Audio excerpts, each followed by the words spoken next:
Hello, welcome to the Daily Politics. Junior doctors in England have begun their first all-out strike in the history of the NHS. As doctors take to the picket lines, Health Secretary Jeremy Hunt says he's not itching for a fight, but won't be backing down. We'll talk to former Health Secretary Ken Clarke. Voters in Scotland head to the polls in just over a week's time. We'll have the latest from the campaign trail and ask if the SNP have delivered on their promises.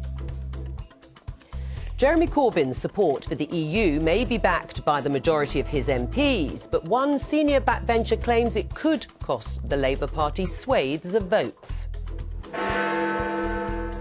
And Big Ben is to fall silent while the famous clock tower is repaired. The experts say it's suffering from everything from subsidence to asbestos to rats. Historian Dan Cruikshank will be here to tell us more.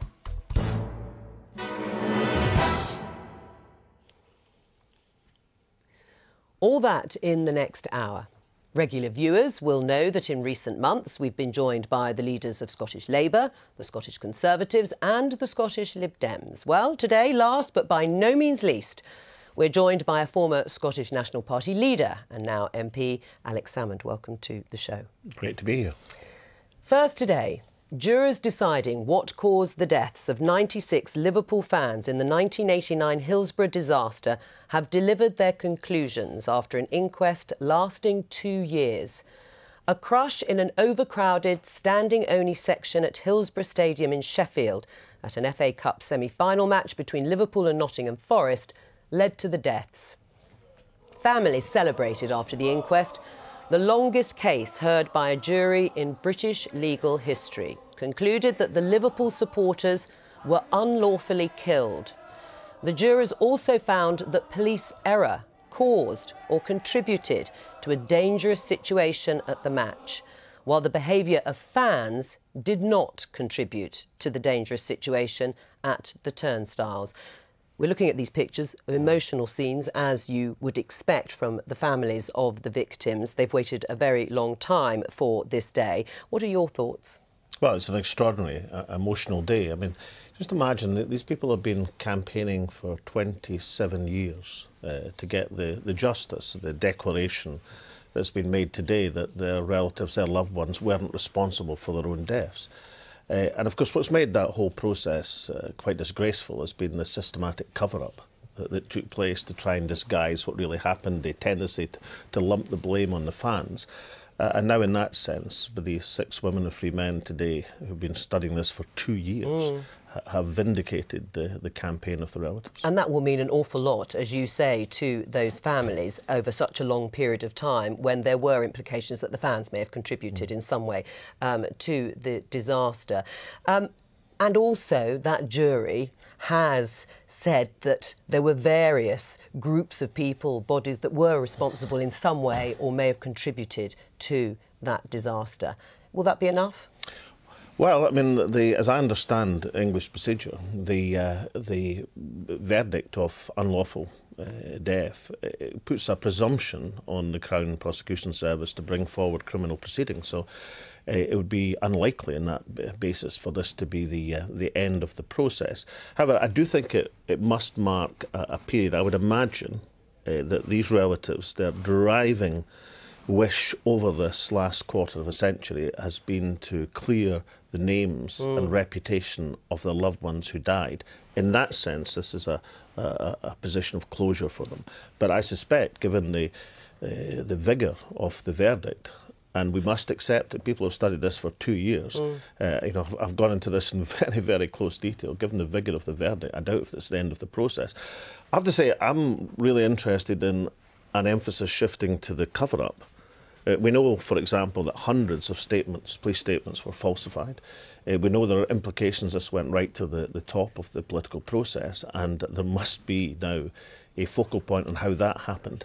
You know, I suspect, I mean, I can't read into the minds of the jury. No. But I suspect people studying that and knowing the extent of the misinformation that came out is one of the reasons for the vigour of the verdict that's been delivered today. And the Independent Police Complaints Commission will be investigating those claims that you have talked about, certainly of cover-up, and there'll be political statements, no doubt, over the coming days. Now, The first all-out doctor strike in the history of the NHS is underway in England. At 8 a.m. this morning, thousands of junior doctors walked out of both routine and emergency care in protest at the imposition of a new contract by the government. It's the first time services including A&E, maternity and intensive care have been hit by the dispute, although NHS bosses believe they have plans in place to ensure patients needing emergency care are safe.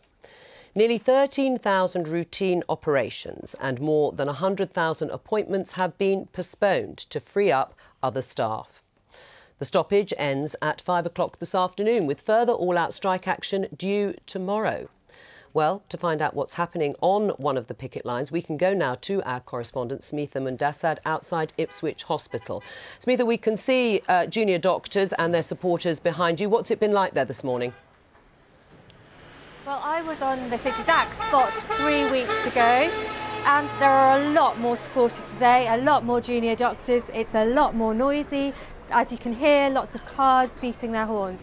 The message from the junior doctors is the same, that they don't think that this contract is fair, and that they have walked out, they told me, in clear conscience today, because they know what they're doing, they say at least, is for the better good of the NHS, and that there are senior staff that are covering their jobs today.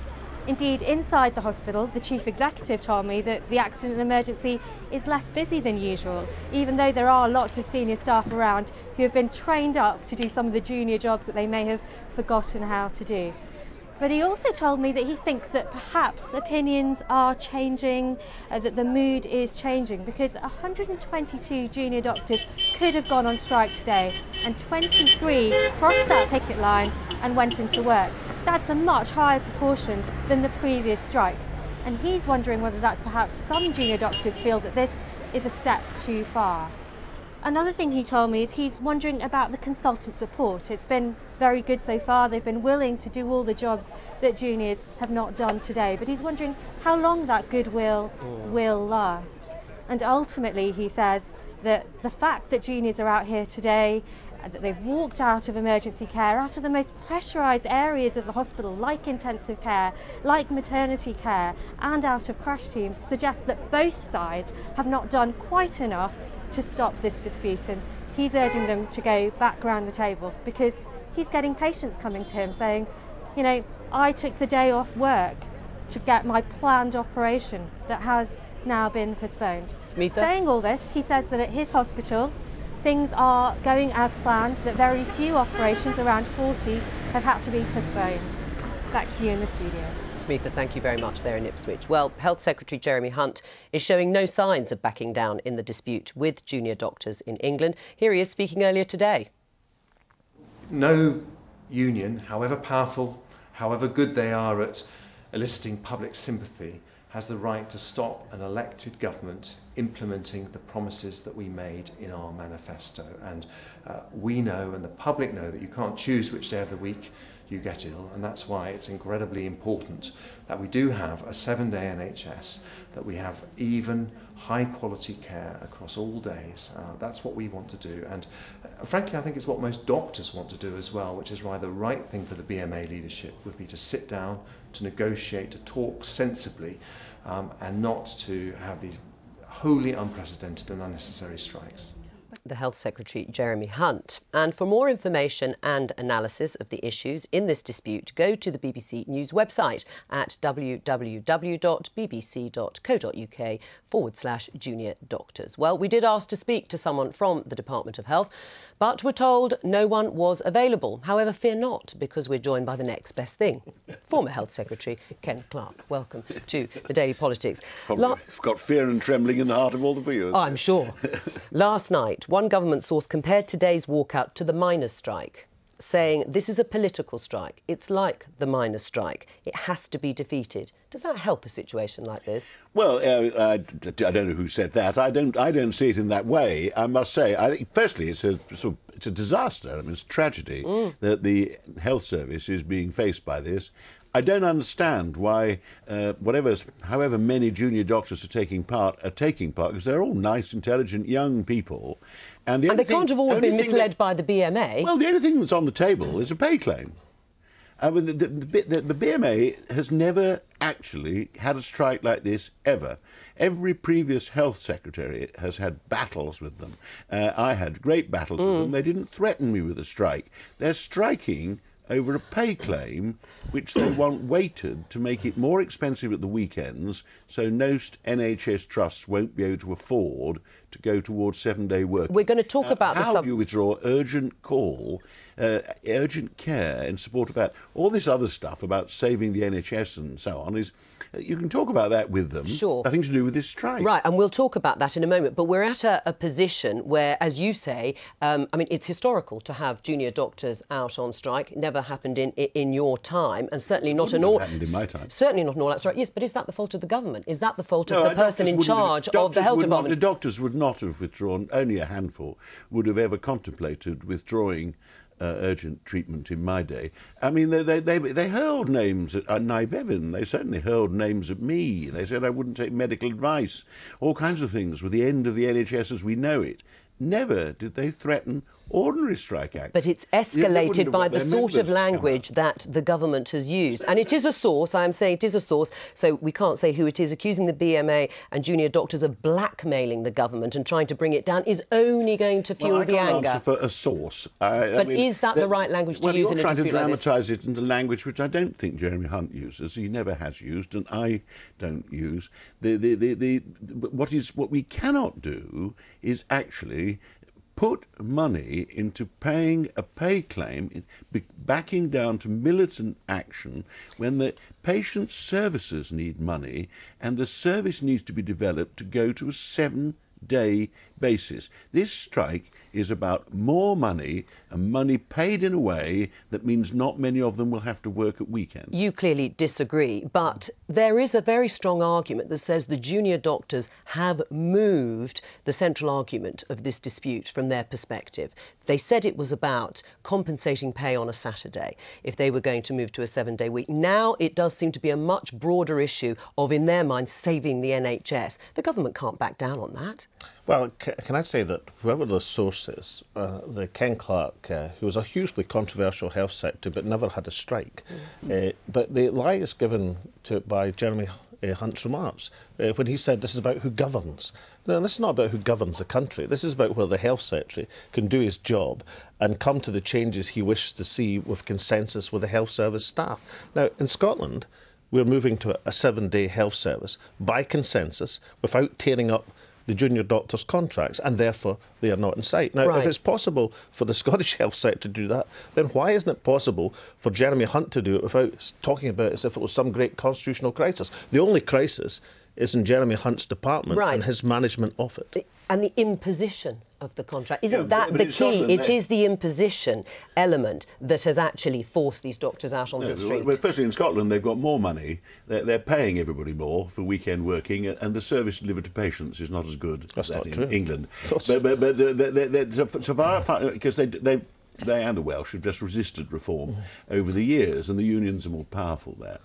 Here, they've been negotiating for 3 years. It is a filibuster, if I may speak as an MP. They have no intention of settling. They've made it quite clear they've got now to the last point, unless weekend work is made so expensive that the demands upon junior doctors to do it will be fewer and farther between. And they also will only do it if it's part of a big pay claim. Right, but and the service needs a 7-day But work. it is about trying to get but it's trying to get people on your side, isn't it? It's trying to get some sort of consensus. Do you think using the language of imposition, of saying we will force this contract on you before there was any sort of willingness to negotiate, was wise?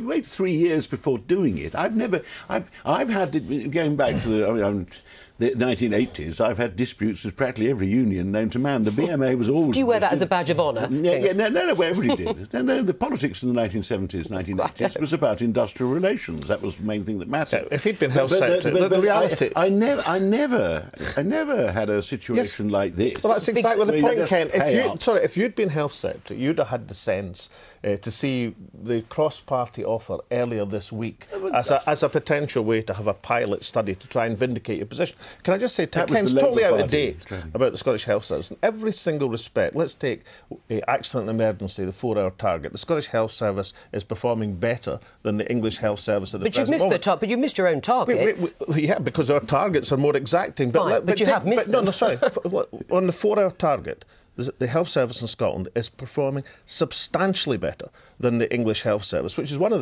the key aspects, accident and emergency, which is at the heart of this dispute. Perhaps that's because the junior doctors and other staff are a bit more motivated in Scotland because they don't have a government which is trying to claim that they're engaged in some sort of campaign to bring down the government. But on that line then, Alex, is it appropriate that the Scottish Government has been trying to recruit junior doctors from England to work north of the border during this period of disagreement? Are you trying to make political hay out of this? Well, I'll tell you, I'm just off the picket line at St Thomas's Hospital across the river there, and there was a number of the junior doctors on that picket line who were talking about, well, you know, if this health service, if this health secretary doesn't see sense, get round the table and come to an agreement, then they'll be looking to go to Scotland but or isn't to that just Australia exploiting or to what is an extremely difficult situation? No, what it should be is an example to the people of England who are firmly behind the junior doctors at the present moment that you can do things in a better, more consensual way. And if we can do it in Scotland, then they can do it in England as well. And of course, it's entirely reasonable if junior doctors have been treated in the way they're being treated by Jeremy Hunt, that they'll look elsewhere. Or they're just resisting, resisting the reform that Ken Clarke is talking about. I mean, do you hope, is there a feeling in government of, I know you're not in the government, but of fingers being crossed that public opinion will turn against the doctors? It's still in favour in terms of a majority of people polled, fewer than last time before the all-out strike. But is that what you're now banking on? Well, I think it will happen, and I think the majority of junior doctors won't take part in the strike. We're certainly not withdrawing urgent and emergency care. I don't think that's necessarily a helpful development, because what Jeremy and the government have been trying to do is take all the bitterness and the militancy out of this. Have they? I mean, what evidence is there that they've tried to do that? Come on, Ken. Well, by making clear that all the concessions to be made in the course of negotiations, the idea he's prepared to have a look at the wider things that the people on the picket lines talk about. They claim their working conditions are difficult. Yeah. They're reducing the hours. No one's getting a pay reduction. 75% of them getting a pay rise. But one's faced with this rather baffling belief. Because I think it's gone beyond that now. Saving the NHS. Because I think both sides have hardened their lines, and everybody seems to be entrenched. Junior doctors and the public will peel away from well, if the public feels that may have an impact. But Alex Hammond, because if people do, if I just put the question to you, if people, it will be very difficult to ever prove this. Someone loses their life today that it was down particularly to the strike. Public opinion could well then slide away from junior doctors, and that would change the situation. Well, I actually saw an argument today from the BBC health correspondent who must know something about it, that because of the 5-week notice, there's an argument that things will be safer because the emergency situation is being covered by more senior doctors. But let's deal in reality. As of today, a majority of junior doctors are on strike, and as of today, a majority of the public in England are supporting the doctor's case.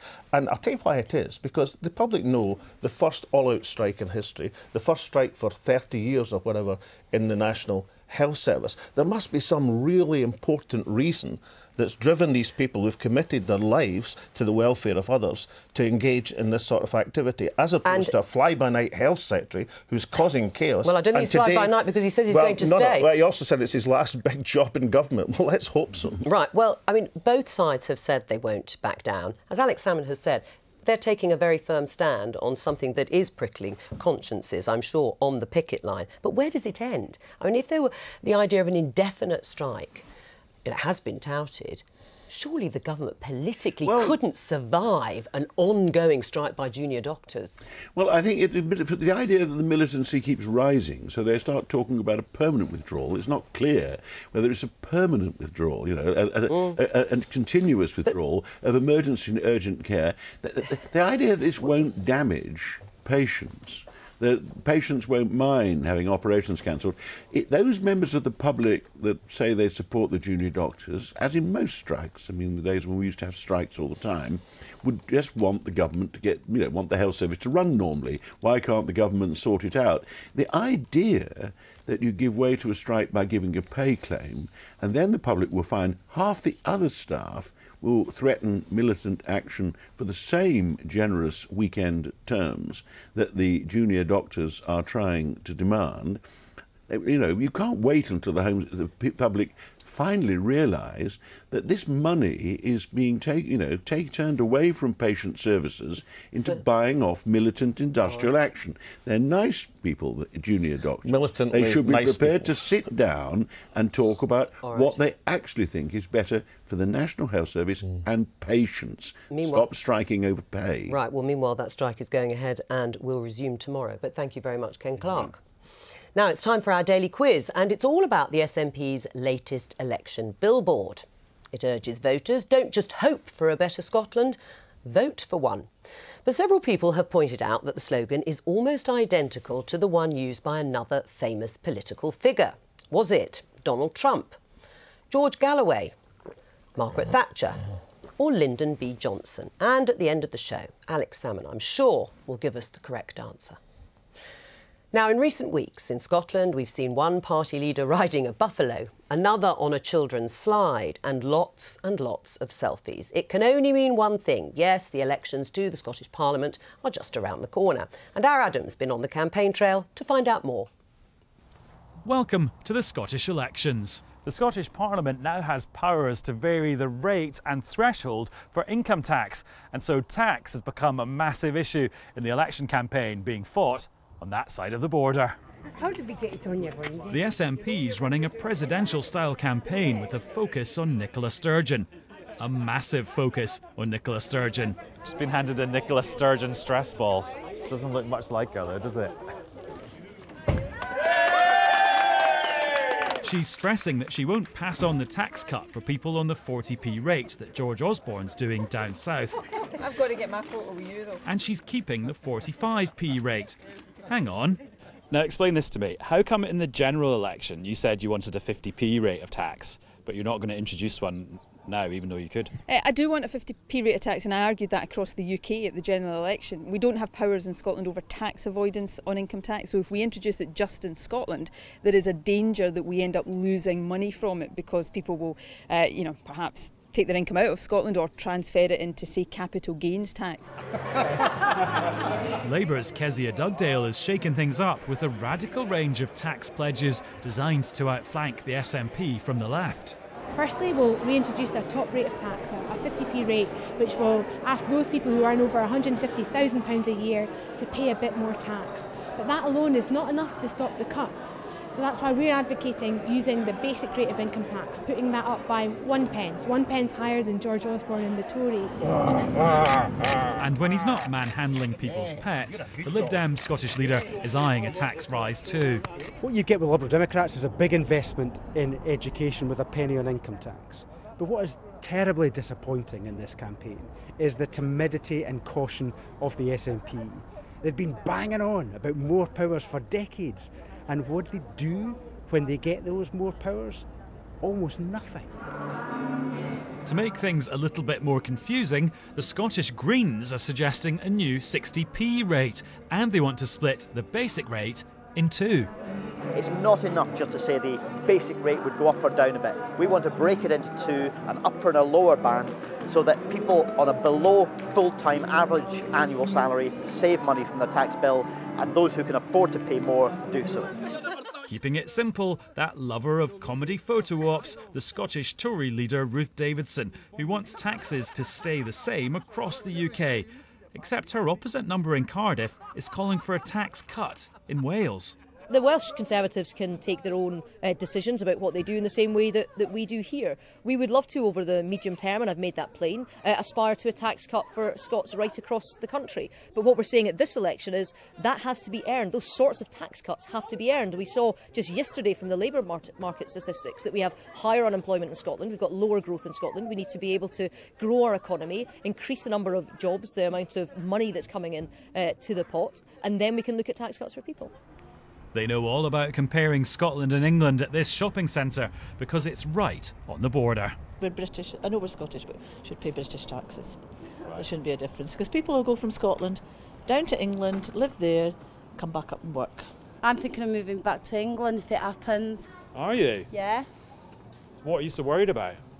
I don't know, it's just that we're paying more tax if we live in Scotland. I don't mind the taxes being higher, the 1 penny or whatever it is, because we need it for the schools. We need to invest in the NHS. If you put the rates up or taxes up, if the money is going to good places like NHS, schools, etc., don't mind, because they're desperately needing it. You're happy to pay more? I would. So, welcome to Scotland, where income tax could end up being really quite different. Unless the SNP win, and then it'll only be a little bit different. That was Adam, and we're joined now from Glasgow by the BBC Scotland editor, Sarah Smith. Welcome to the Daily Politics. Hello. Sarah, income tax, is that the central battleground in these elections? It certainly is. It's very exciting because, of course, it is the first time that the Scottish Parliament will have the ability to vary income tax rates and can make them different from they are in the rest of the United Kingdom. And there is a really clear difference between the political parties, as you heard in that piece there, about the policies of what they would do with income tax. The one thing that does seem certain is that there probably will be different rates of tax being paid by people here than there are in the rest of Britain. What about the battle for second place, if you like, if we look at Labour and the Conservatives? How is that playing out? Well, Ruth Davidson, the Scottish Conservative leader, takes a really interesting line. She says, vote for her for a stronger opposition. She is not claiming that she's going to be the First Minister after these elections are over. She says she wants to come second and that she will be a stronger opposition, if she's the leader of the opposition, to the SNP. She is taking it for granted that the SNP are going to win. We would never do that, of course, but although polls can get the margin of error wrong, the SNP are 30 points ahead in this election at the moment. So it seems likely they might form the next government, which is a bit of a problem for Kezia Dugdale, the Scottish Labour leader. She has to go into this election saying she's fighting to become First Minister, that there will be a Labour government after this election, but it doesn't seem entirely credible. So Ruth Davidson may be onto something, saying vote for a strong opposition rather than saying you can unseat Nicola Sturgeon. What about, there must be some cracks in the SNP campaign. They are being criticised for being too timid on their income tax policy, that this is a party who have fought for decades for more powers in the Scottish Parliament. Now they've been given the power to vary all income tax rates. All they're doing is talking about not passing on a tax cut for higher earners, while Labour and some of the other parties are saying we would use these powers. We'd put a penny on the basic rate, a penny on the additional rate, put the top rate up to 50p. They're the ones saying they really want to grasp the new powers the Scottish Parliament's going to have and put them into effect. Sarah Smith, well done, withstanding the wind there. Thank you very much. I mean, Alex Salmon, let's pick that up on tax. You're being too timid. You're not going to use these powers. You've never used the powers you had over the 9 years in Scotland. Why not? Well, because it was regressive, because we didn't have the power to vary the income tax of the better off without varying the income tax of the low paid. On the 22nd of March, of course, the SNP divided the House of Commons against the proposal of George Osborne to give a tax cut to the better off. If you remember, that was one half of why Ian Duncan-Smith resigned.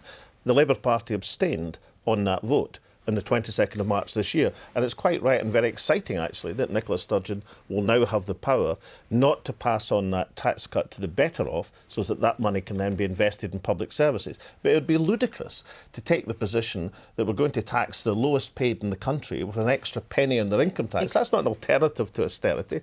That is austerity, right. Taxing low-paid people. We'll come back to this in just a moment.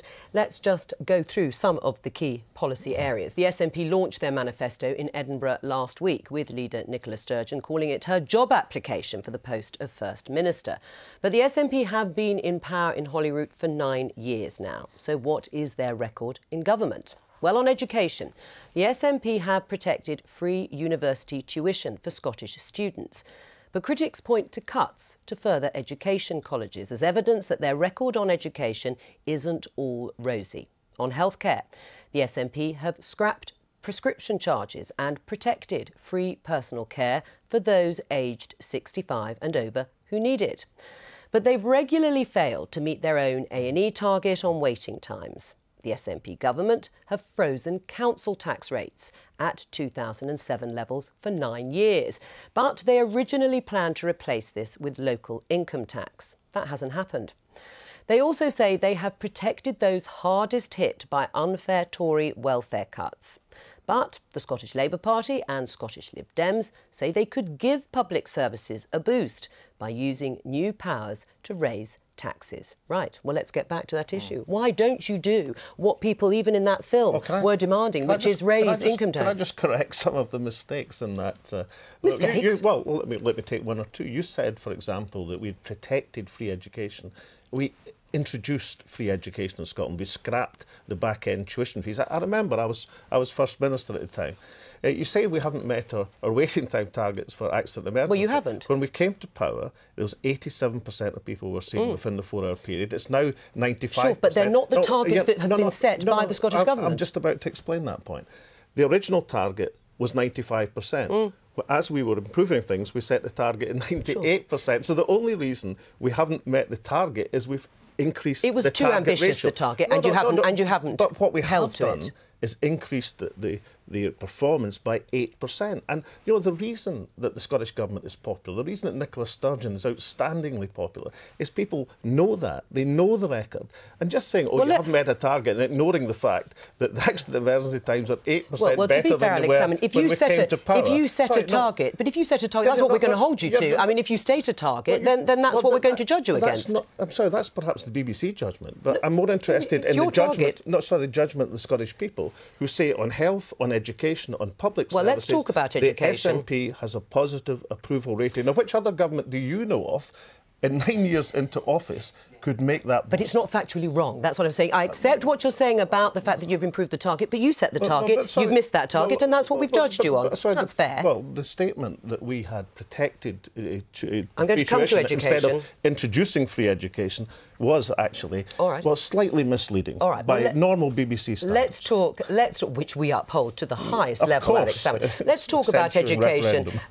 Since you couldn't resist it.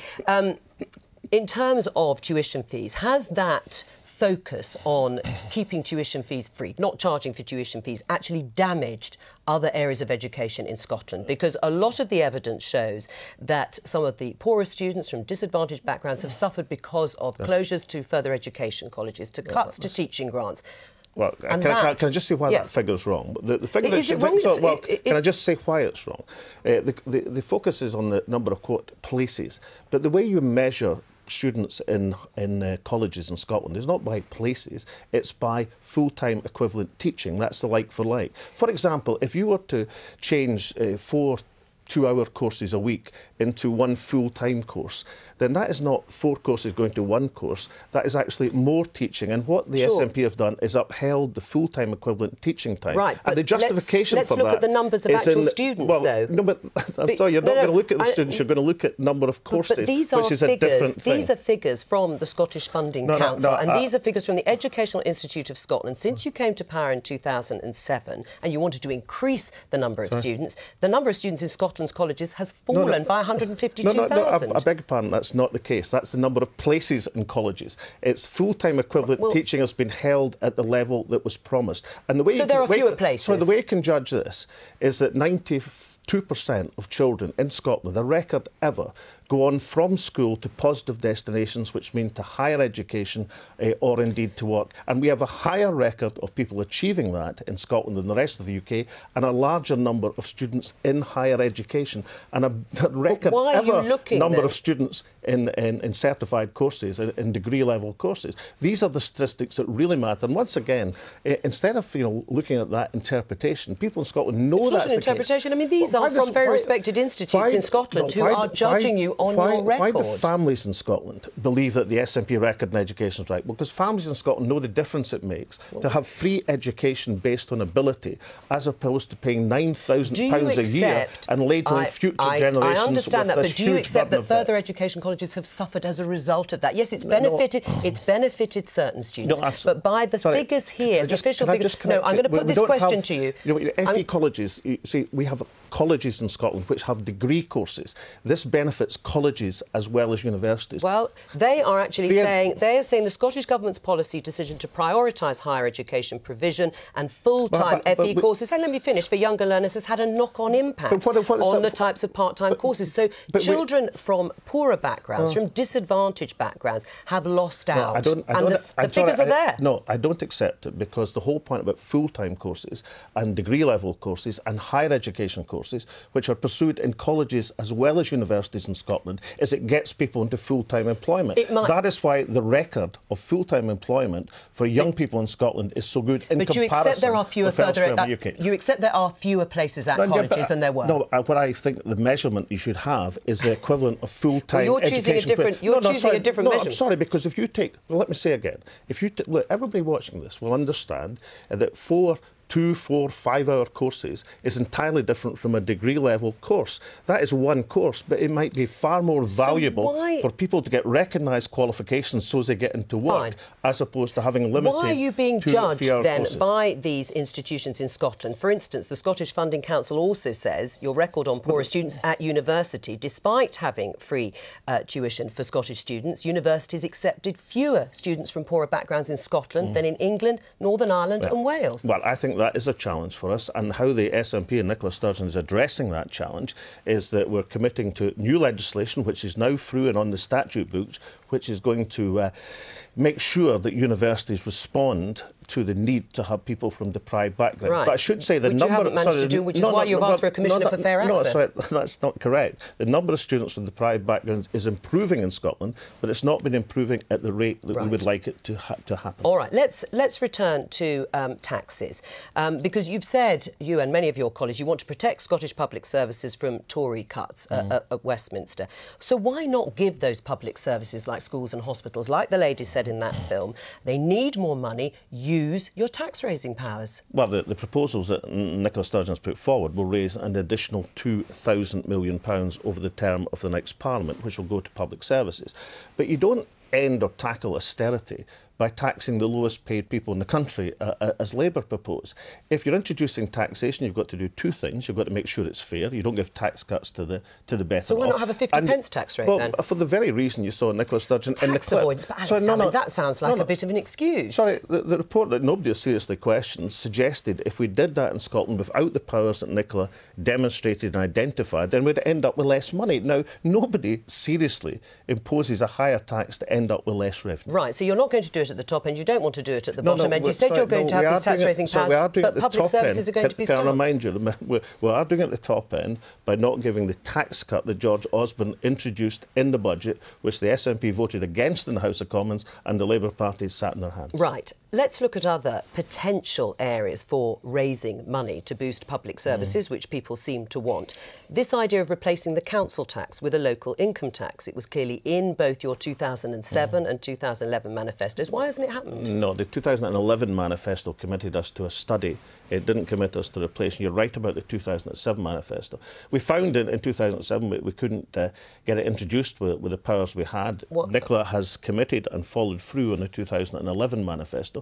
And what she has proposed to do is to change the nature of council tax to increase the number of bands so that once again higher paid people in better off properties are paying more than people across the spectrum. Of course, the commitment that was given... You've frozen the council tax and continue to do that, which means they're starved of cash. Actually, that was the commitment in the 2007 and 2011 manifestos, which has been honoured.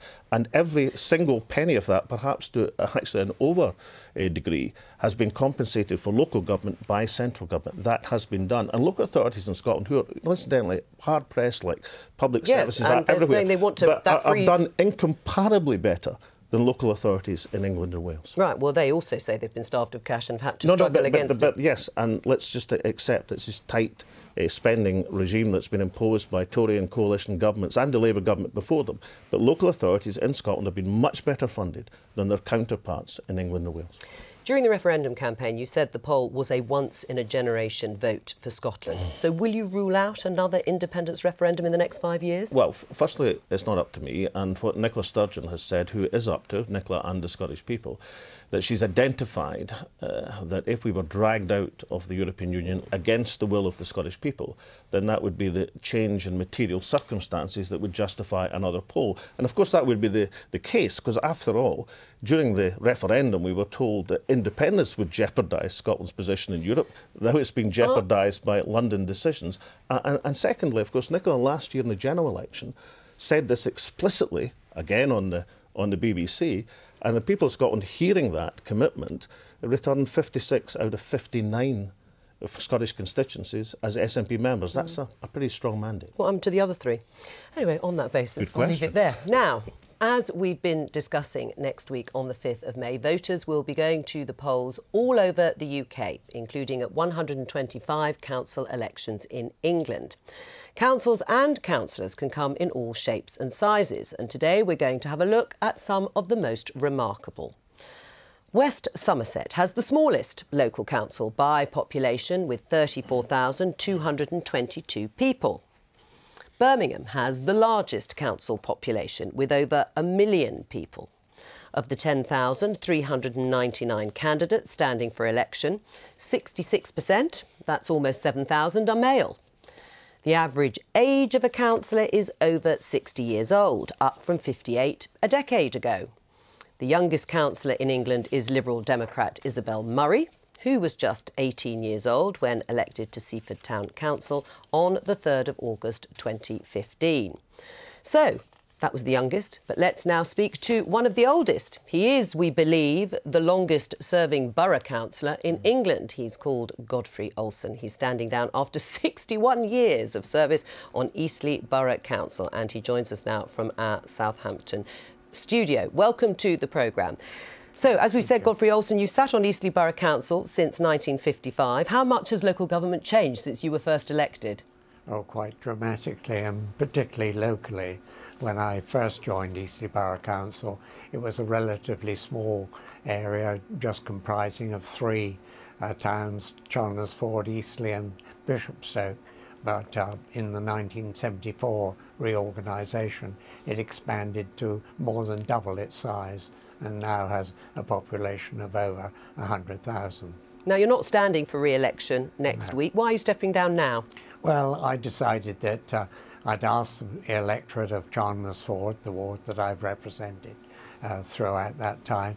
I felt that I'd asked them enough to support me, and now was the time for me to take a rest and give someone else the opportunity. But you've clearly enjoyed it, otherwise you wouldn't have done it, of course, for all this time, because you've been a councillor, performed the office of mayor 3 times, you've also worked as an estate agent. How did you manage it all?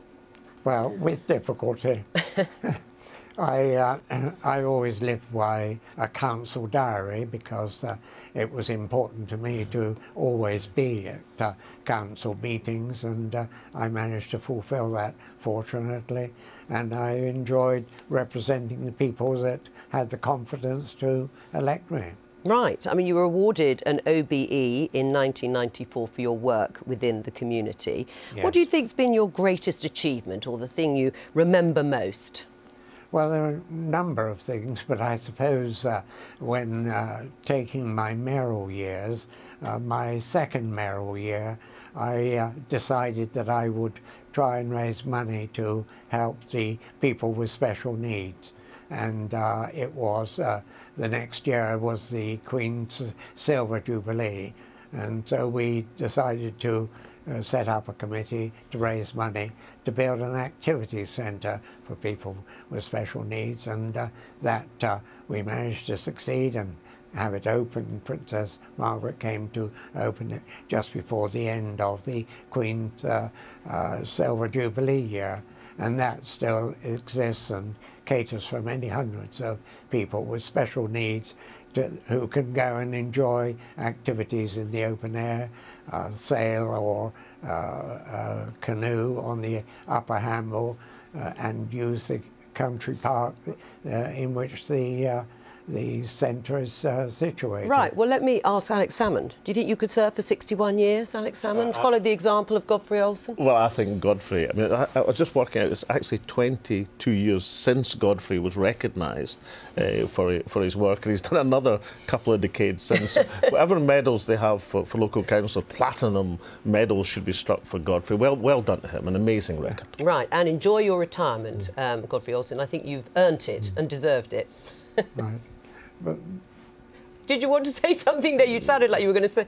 Well, I was just going to tell you about the restoration of an easily built locomotive. But we'll have to save that for another day, Godfrey. Well but thank you. But he got it in. He did. Now, the Labour leader Jeremy Corbyn is backing a vote to stay in the EU at the referendum on the 23rd of June. But one of his MPs, the former Welfare Minister Frank Field, has used a speech this morning to accuse him of writing the second longest suicide note in Labour's history.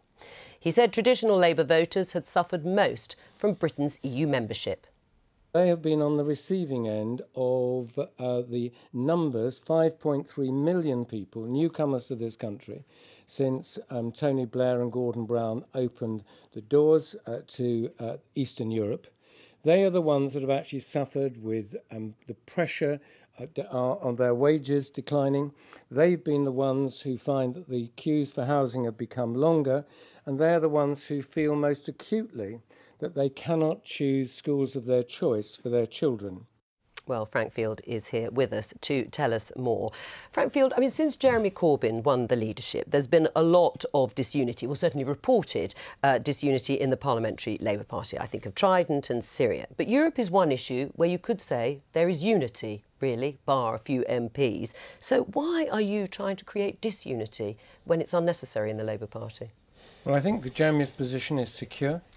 All this talk from some members of the Parliamentary Labour Party about overthrowing is absurd, and he will remain secure until those who wish to have him replaced find an alternative leader. The reason why I spoke today was that if you look at, leaving what's happened to our vote in Scotland aside, in England, I mean, since Tony Blair's heyday, we've lost well over 4 million votes. Well over 3 million people have moved to abstention, and UKIP has had over equally an increasing vote of 3 million. Now, I'm not saying that all of those have just moved from the Labour Party, but we do know at the last election something almost touching 1 million people who previously voted Labour crossed over to UKIP, and they did so because they thought we had a Labour Party that did not represent in public debate their real interests. But the settled view now in Labour is the one to back Remain. And you look at the Conservative Party, and that is a classic case of a party that is, split on this key issue, and people, voters, don't like divided parties. So I say to you, why highlight something that actually, certainly in parliamentary terms, you just don't represent anyone? Well, as one of our great leaders said, that you can have unanimity in the graveyard.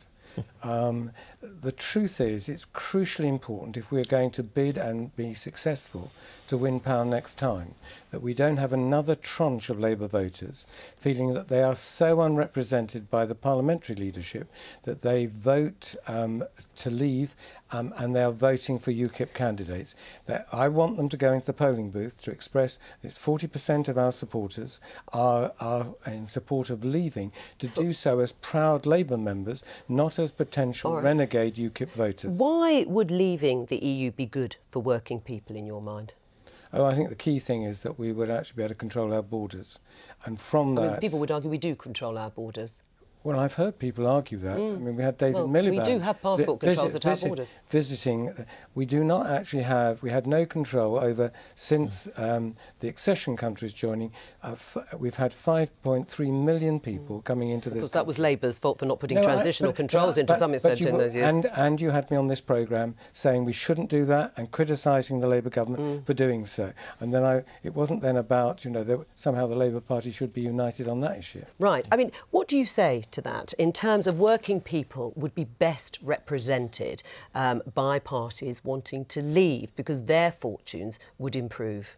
Well, I don't accept that, and I rather like the tone as it happens, and it's sort of perhaps ridiculous for me to be on defending Jeremy Corbyn and Frank attacking him, but I thought the tone that he set in his speech of not being uncritical towards Europe, but saying, look, on balance in terms of workers' rights, social protection, there is a good track record to defend. I thought that actually was the right argument, the right balance. But I'll tell you what gives the lie to Frank's idea about why people vote. I mean, the SNP is a pro-European party, not uncritically pro-European, but still pro-European, but have been massively successful at the ballot box. So the idea of by being pro-European is going to damage people's electoral fortunes is certainly not upheld by the evidence in Scotland. Now, I know there are other factors, Frank, but nonetheless, it's a an argument I think you've got to answer. Indeed, I think Scotland's another country. And I actually do think we will move to a position where you have independence, and I hope we will then push for Parliament of all the countries, with England having sovereign parliament like you have, Wales and Northern Ireland. So, I mean, but people in Scotland are voting for bigger issues than what they have to face, which is again a key for our future on the referendum. Right. Well, you've totally disarmed me by that proposal, right. which of course I have to support. Just briefly to go back to the workers and working people in terms of which way they might go in this election. I mean, Alan Johnson has said that the reason why politicians like Boris Johnson and Michael Gove want to leave the EU is they actually want to get rid of workers' rights. They don't really support workers' rights. They're much better supported in the EU.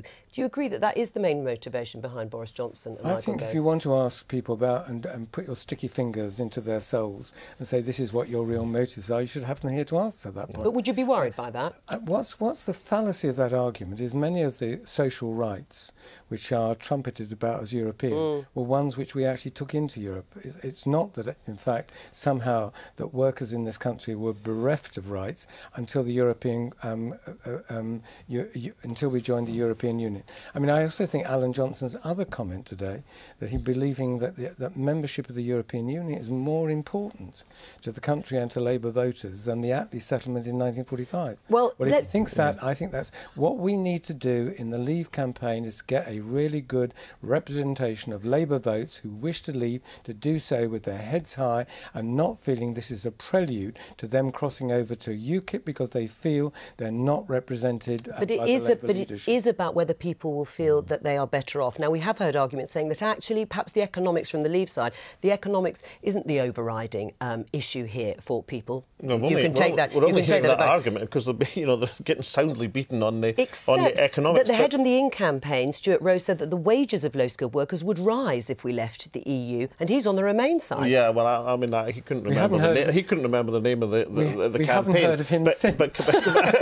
I see. He's been sidelined. He's been taken off the shelf at the supermarket. But can I just point out that it's undeniably the case that one of the reasons that the progressive side of politics, by and large, with the exception of Frank and a few others, moved in favour of of Europe in the 1990s was the realisation that Europe was protecting social rights and workers' rights. That was one of the reasons for the shift in the progressive side of politics, and I think that most people still in the Labour Party would reflect. I think the problem with the European referendum to date, incidentally, is that voices like Frank and Jeremy Corbyn, like myself, the SNP, for understandable reasons, because by and large we're focusing on elections in Scotland and London, local elections, haven't had a real look in, and we've seen this internal argument basically within a fractious Conservative Party. We're going to have to leave it there, but Frank Field, thank you. Thank you. Now, no, don't worry, it's not quite 1 o'clock yet. But that was, of course, the sound of the famous bell known as Big Ben. It sounds every hour, but for how much longer? The Commons authorities have announced this morning plans to carry out a £30 million restoration project on the clock tower. And it could involve the bells being silenced for months. Adam, who's earning his pay today, I'm pleased to say, has been finding out more. It's pointing. What an amazing sight. This is behind one of the Palace of Westminster's famous clock faces. But if you look a bit more closely, you realise the Elizabeth Tower is falling apart. The big enemy is water and condensation, which gets in everywhere, making the ironwork rust. On the outside, every single bit of stonework will be examined, which means the Elizabeth Tower will be sheathed in scaffolding for up to 3 years.